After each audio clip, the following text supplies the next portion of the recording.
Umaga sa kusina. Ako, gutom. Si Marco iwan. Parang multo na may bigat ng mundo sa balikat. Nagkabanggaan kami. Literal.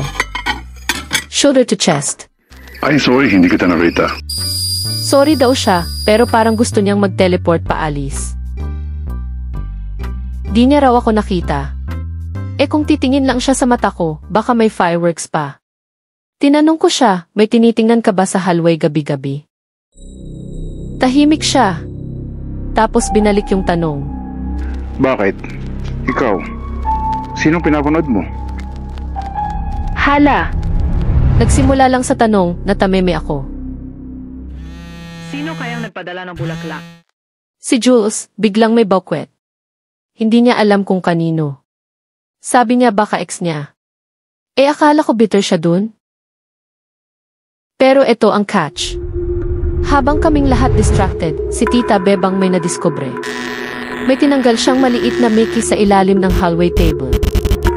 Someone's listening.